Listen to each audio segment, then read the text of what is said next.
আসসালামু আলাইকুম বন্ধুরা, কি অবস্থা সবার? কেমন আছেন সবাই? আশা করি সবাই ভালো আছেন। আমিও আলহামদুলিল্লাহ ভালো আছি। আমি আজকে বলতে আমি আপনাদের সাথে একটা প্লেলিস্ট শেয়ার করতে চাই, যেটার মধ্যে ফুল ওয়েব ডেভেলপমেন্টের কোর্স আপনাদের সাথে আমি শেয়ার করব, যেখানে আমি HTML, CSS, বুটস্ট্র্যাপ এবং জাভাস্ক্রিপ্ট ব্যবহার করে আপনাদেরকে এই ওয়েব ডেভেলপমেন্টের কোর্সটা করাবো আর কি।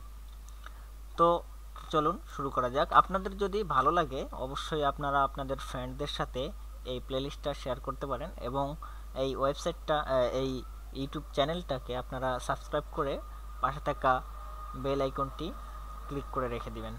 তো চলুন শুরু করা যাক। সর্বপ্রথম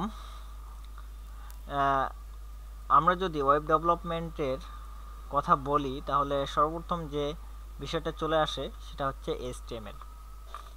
একটা ওয়েব ডেভেলপমেন্ট করার জন্য অবশ্যই আমাদের HTML এবং CSS লাগে, সেই সাথে ব্যাকএন্ডের যে কোনো ল্যাঙ্গুয়েজ, জাভাস্ক্রিপ্ট বা PHP, লারাভেল ইত্যাদি, মানে যে কোনো ধরনের ল্যাঙ্গুয়েজ লাগে আর কি। তো চলুন সর্বপ্রথম আমরা HTML সম্পর্কে জানি। আমাদের একটা ওয়েবসাইট তৈরি করার জন্য সর্বপ্রথম যেটা সবচেয়ে বেশি গুরুত্বপূর্ণ ভূমিকা রাখে সেটা হচ্ছে HTML ছাড়া আমরা একটা ওয়েবসাইটের স্ট্রাকচার দিতে পারি না। HTML কাকে বলা হয়? আমি যদি হোয়াইট বোর্ডে যাই, এখানে হোয়াইট বোর্ডে আমি একটা জিনিস রেখে দিয়েছি,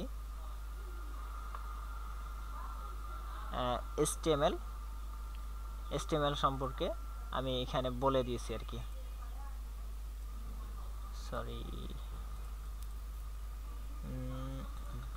দেখেন এখানে HTML বলা হয় H means hyper, T text, M markup, L তে language, hyper text markup language. আমরা ধীরে ধীরে জানতে পারবো হাইপার টেক্সট মার্কআপ ল্যাঙ্গুয়েজ কাকে বলা হয়। এখন চলুন জানা যাক যে HTML কেন ওয়েবসাইটে ব্যবহার করা হয়। একটা ওয়েবসাইটের জন্য HTML অনেক গুরুত্বপূর্ণ। HTML ছাড়া আমি একটা ওয়েবসাইট তৈরি করতে পারি না। একটা HTML অবশ্যই ওয়েবসাইটে থাকে। HTML ছাড়া আমরা ওয়েবসাইটের স্ট্রাকচার দিতে পারি না। যেরকমভাবে প্রতিটি মানুষের বা প্রতিটি জিনিসের একটা হেড এবং বডি থাকে, একটা মেইন জিনিস থাকে এবং একটা বডি থাকে আর কি। যেরকম আমরা মানুষ, আমাদের হেড এবং বডি আছে আর কি। হেডের মধ্যে যেরকম চোখ, কান, নাক, মুখ এরকম বিষয়গুলো আছে এবং বডিতে হাত, পা এগুলো আছে আর কি। ঠিক তদ্রূপভাবে HTML এর মধ্যেও হেড এবং বডি থাকে এবং সেই বডির ভিতরে আমরা ওয়েবসাইটের স্ট্রাকচারটা নিয়ে আসবো এবং হেডের ভিতরে মেইন বিষয়গুলো নিয়ে আসবো আর কি। আমি যদি একটা ফাইল ক্রিয়েট করি, নিউ ফাইল, টেক্সট ডকুমেন্ট, এখান থেকে যদি আমি index.html দেওয়ার পর এটাকে ইয়েস করলাম, দেখেন এটা একটা ব্রাউজারের আইকনের মতো চলে আসছে। আমি এটাকে একটু বড় করলাম, দেখেন ব্রাউজারের আইকনের মতো চলে আসছে। এটাকে যদি আমি ওপেন করি, ডাবল ক্লিক করি, দেখেন এখানে আমি এই ফাইলটা কোথা থেকে রান হয়েছে এটা এখান থেকে দেখাই দিচ্ছে, যেরকম একটা ওয়েবসাইটের লিঙ্ক হয় আর কি। ঠিক ওই রকমভাবে এখানে কোথা থেকে এই ফাইলটা রান হয়েছে সেটা দেখাচ্ছে। আমি যদি এই ফাইলটাকে ওপেন করি টেক্সট এডিটরের মাধ্যমে, ওপেন উইথ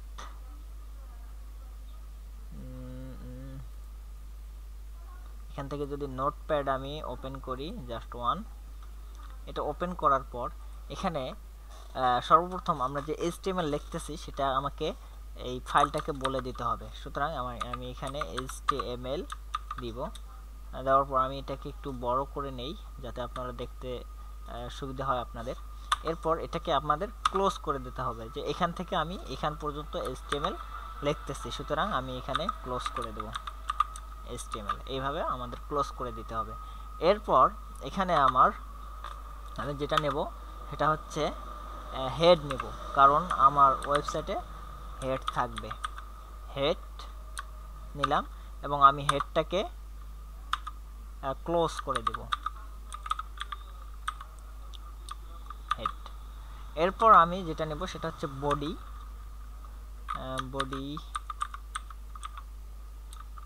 বডি নিলাম। এরপর আমি বডিটাকে ক্লোজ করে দেব, বডি।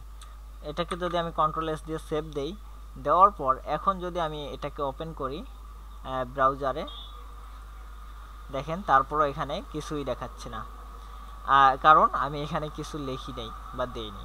বডির ভিতরে যদি আমি কিছু লিখি, মনে করেন আমি লিখলাম my name is Yasin Arafat. Okay, এখন কন্ট্রোল এস দিলাম, দিয়ে সেভ দিয়ে যদি আমি এই ফাইলটাকে ওপেন করে দেখেন, আপনারা এখানে মাই নেম ইজ ইয়াসিন আরাফাত লেখাটা দেখতে পাচ্ছেন। এটা আমাদের একটা ওয়েবসাইট হয়ে গেছে, ওয়েবসাইটের স্ট্রাকচার হয়ে গেল আর কি। তো চলুন আমরা এভাবে কোড করব না, আমরা এইভাবে কখনোই কোড করব না, কারণ এখানে আমাদের অনেক টাইম নেয়, সময় নেয় আর কি। আমরা যেটা দিয়ে কোড করব সেটা হচ্ছে ভিএস কোড। আপনারা অবশ্যই ভিএস কোড অ্যাপ্লিকেশনটা ডাউনলোড করে ইনস্টল করে নেবেন। এখানে আমি যদি ভিএস কোড সার্চ দেই, ভিএস কোড, এই যে সরি ভিএস কোড ডাউনলোড দিলাম, দেখেন ডাউনলোড ভিজুয়াল স্টুডিও কোড এটা দেখাচ্ছে। এখানে আপনি কিসের জন্য ডাউনলোড করবেন সেটা এখানে সিলেক্ট করে দিয়ে ডাউনলোড করে নেবেন আর কি। তো ডাউনলোড করার পরে আপনি ইনস্টল করে নেবেন। ইনস্টল করার পরে এই ফাইলটা যদি আমি এখন ভিএস কোড দিয়ে ওপেন করি, দেখেন ওপেন উইথ, এখান থেকে ভিজুয়াল স্টুডিও কোড, এখানে আমি ক্লিক করলাম। করার পর আমাদের এই যে স্ট্রাকচার, এটা ভিজুয়াল স্টুডিও কোড দিয়ে রান হয়ে গেল। আমি যদি এখানে কন্ট্রোল এস দেই, দেখেন এগুলো অটোমেটিক এখানে সুন্দরভাবে ডিজাইন হয়ে গেল। আমি এগুলোকে ডিলিট করে দিলাম, দিয়ে কন্ট্রোল এস দিয়ে সেভ দিলাম। এখন এখানে আসেন, রিলোড দেন, দেখেন এখানে কিছুই নেই। এখন এই কোডটা আমরা কেন ব্যবহার করি, এখানে আমাদের কয়েকটা সুবিধা আছে। যদি আমি এখানে এই বয়লা HTML এর যে বেসিক স্ট্রাকচার এটা আনতে চাই, তাহলে এখান থেকে আমরা আশ্চর্যবোধক চিহ্ন এটা ক্লিক করলাম, করে ট্যাব দিলাম বা এন্টার দিলাম, দেখেন আমাদের HTML এর বেসিক স্ট্রাকচার, এখান থেকে HTML শুরু, এখান থেকে শুরু এবং এখান থেকে শেষ, এখানে হেড, এখানে হেড শেষ, এখানে বডি শুরু, এখানে বডি শেষ, এটা অটোমেটিকলি আমাদেরকে এনে দিল আর কি। আমরা এখান থেকে এই সুবিধাটা পাই আর কি। এরপর আরও একটা সুবিধা আছে, এখানে যদি আমি হেড বা আমাদের এই HTML যে ফাইল আছে, এখানে অনেক ধরনের ট্যাগ থাকে, HTML এর মধ্যে অনেক ট্যাগ আছে আর কি। সেগুলো যদি আমরা এখান থেকে লিখতে চাই, যেরকম S1 একটা ট্যাগ, আমি যদি এটা লিখে এন্টার দেই, দেখেন অটোমেটিক শুরু এবং শেষ হয়ে গেল। এখানে আমরা এই ধরনের সুবিধাগুলো পাই আর কি। এরপর আমরা যদি ট্যাগ নিয়ে আলোচনা করি, HTML এর অনেক ট্যাগ আছে আর কি, যেগুলো ব্যবহার করে আমরা স্ট্রাকচার দিব আর কি HTML এ। তো ট্যাগের আগে আমরা আরেকটা বিষয় দেখি, সেটা হচ্ছে টাইটেল। এখানে ডকুমেন্টে আমি যদি দেই যে লার্নিং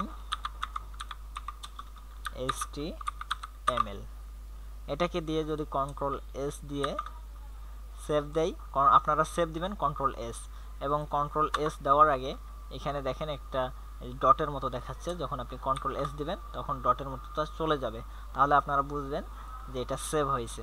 এখন যদি আপনি এটাকে রিলোড দেন, সরি দেখেন এখানে যদি মাউসটা নিয়ে যান, তাহলে এখানে দেখেন লার্নিং HTML লেখাটা দেখাচ্ছে, বুঝতে পারছেন? এটা হচ্ছে টাইটেলের কাজ। এরপর আসি আমরা ট্যাগে। HTML এর দুই ধরনের ট্যাগ হয় সাধারণত। এক নম্বর হচ্ছে ওপেন ট্যাগ, দুই নম্বর হচ্ছে ক্লোজ ট্যাগ। ওপেন ট্যাগ যেরকম BR, এরপর HR, এরপর ইমেজ, আমরা এখন আস্তে আস্তে জানবো এগুলো কিসের জন্য ব্যবহার হয়। তার আগে আমরা জেনে নেই কোনগুলো ওপেন ট্যাগ এবং কোনগুলো ক্লোজ ট্যাগ।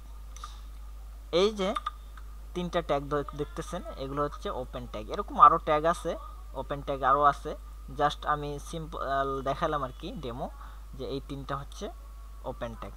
এরপর যদি আমরা ক্লোজ ট্যাগ দেখি, ক্লোজ ট্যাগ হচ্ছে যেরকম আমরা h1 এরপর div, এরপর p এগুলো হচ্ছে ক্লোজ ট্যাগ। আরও অনেকগুলো ক্লোজ ট্যাগ আছে, আরও অনেকগুলো ওপেন ট্যাগ আছে। তো আমি তিনটা করে দেখালাম আর কি। এখন আমরা বুঝছি যে ওপেন ট্যাগ কি। ওপেন হচ্ছে এই যে একটাতেই শেষ আর কি, একটাতেই শুরু একটাতেই শেষ, এগুলো হচ্ছে ওপেন ট্যাগ। আর ক্লোজ ট্যাগ হচ্ছে এখান থেকে শুরু এবং এখান থেকে শেষ, এরপর এখান থেকে শুরু এখান থেকে শেষ। এই ধরনের ট্যাগগুলো হচ্ছে ক্লোজ ট্যাগ, আর যেগুলো একটাই সেগুলো হচ্ছে ওপেন ট্যাগ। তো চলুন এখন আমরা ট্যাগ সম্পর্কে জানি আর কি। সর্বপ্রথম যে ট্যাগটা আসে সবচেয়ে বড় ট্যাগ বলতে বড় লেখা দেখায়, সেটা হচ্ছে h1 ট্যাগ। আমি যদি এখানে h1 দেই, দেওয়ার পর এখানে দেই যে মাই name is Yasin Arafat, okay, control S দিয়ে সেভ দিলাম। দেওয়ার পর এবার যদি আমি ব্রাউজারে আসি, আমি এগুলো কেটে দেই, অনেকগুলো হয়ে গেছে, এটাকে যদি আমি রিলোড দেই, দেখেন মাই নেম ইজ ইয়াসিন আরাফাত এই লেখাটা আমরা দেখতে পাচ্ছি। এটা হচ্ছে h1 ট্যাগ। আমি এখন এই যে h1 ট্যাগটা আমরা নিয়েছি, এটা হচ্ছে সবচেয়ে বড় ট্যাগ আর কি। এরকমভাবে আপনারা 6টা ট্যাগ দেখতে পারবেন, h1 h2 h3 h6। আমি যদি এইখানে h2 দেই, এরপর h3 সরি 3 আরে 3 h4 h5 h6 আমি দিলাম। দিয়ে এখন যদি কন্ট্রোল এস দেই, দেওয়ার পরে আমি যদি এখানে এসে রিলোড দেই, তাহলে দেখতে পাচ্ছেন মাই name is Yasin Arafat, my name is Yasin Arafat আস্তে আস্তে ছোট হয়ে গেছে, অর্থাৎ যত বড় তত ছোট, অর্থাৎ এবং সর্বোচ্চ 6 পর্যন্ত আছে। আমরা যদি h1 নেই, তাহলে সবচেয়ে বড় লেখা আমরা দেখতে পারবো, h2 তে তার চেয়ে একটু ছোট, h3 তে তার চেয়ে একটু ছোট, h6 এ সবচেয়ে ছোট, এরকমভাবে আমরা নিতে পারি আর কি। আর আমরা যদি এসইও রিলেটেড কথা বলি আর কি, তাহলে h1 একটা ওয়েবসাইটে একটা পেজে শুধুমাত্র একটাই নিতে হয় আর কি, এরপর এবং h2 একটা ওয়েব পেজে শুধুমাত্র 2টাই নিতে হয়। এগুলো হচ্ছে ডিজিটাল মার্কেটার অর্থাৎ এসইও স্পেশালিস্ট যারা, তারা বলে থাকেন আর কি। তো আজকে আমরা h1 এবং h2 h3 h6 পর্যন্ত আমরা ট্যাগ দেখলাম আর কি। এরপর আমরা আস্তে আস্তে যে বাকি বিষয়গুলো আছে এগুলো নিয়ে এক্সপ্লেইন করব ইনশাল্লাহ। আজকের ভিডিও এতটুকুই, আপনারা সাথে থাকুন আরও এরকম ভিডিও পেতে। তো সকলেই ভালো থাকবেন, সুস্থ থাকবেন, আল্লাহ হাফিজ, আসসালামু আলাইকুম।